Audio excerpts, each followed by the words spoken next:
यह वीडियो मैं अपने एक्सपीरियंस पे बना रही हूँ क्योंकि कभी कभी मैं भी विचलित हो जाती हूँ। आज के युवाओं की सबसे बड़ी दुविधा ये है कि वो बहुत जल्द डिप्रेशन में आ जाते हैं। इसका बहुत कारण हो सकता है, लेकिन इसका सबसे मुख्य कारण बढ़ता टेक्नोलॉजी है।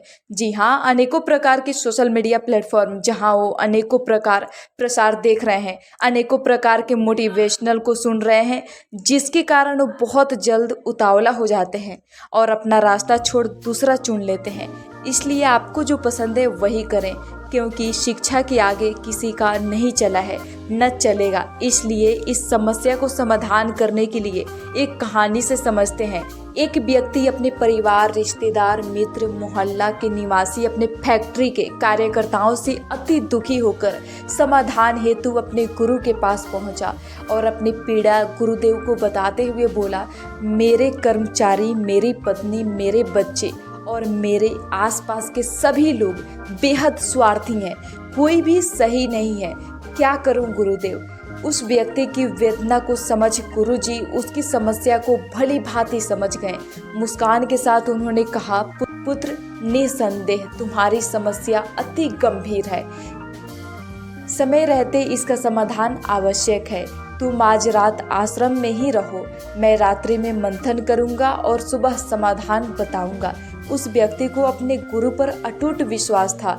आश्रम में रात्रि विश्राम की बात स्वीकार कर ली और आश्रम के निवासियों के पास जा पहुंचा।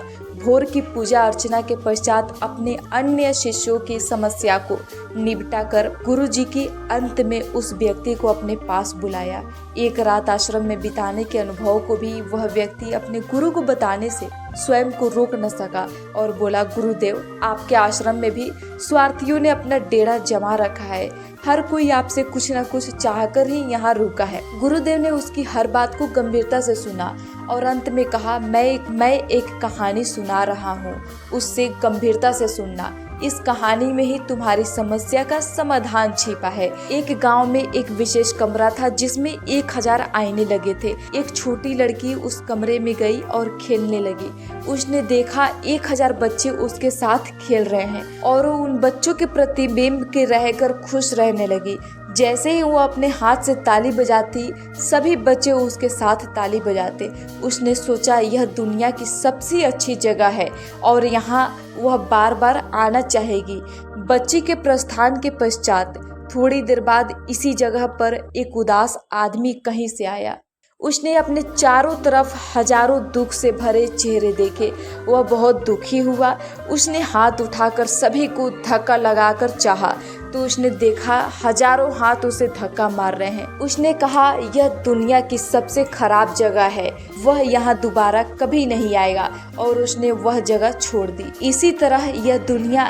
ठीक इसी तरह यह दुनिया एक कमरा है जिसमें हजारों शीशे लगे हैं। जो कुछ भी हमारे अंदर भरा होता है वही प्रकृति हमें लौटा देती है। संसार हमें अपने मन के अनुरूप ही दिखता है, इसलिए अपने मन और दिल को साफ रखें। यकीनन तब यह दुनिया आपके लिए स्वर्ग की तरह अनुभव होगी। संसार को सुधारने की आकांक्षा रखने वालों के लिए सर्वप्रथम आवश्यक है कि हम स्वयं में सुधार करें। संसार अपने आप सुधर जाएगा। अगर आपको ये वीडियो अच्छा लगा हो तो लाइक, शेयर और सब्सक्राइब जरूर करें और अपने दोस्त और परिवार वालों के साथ शेयर करें।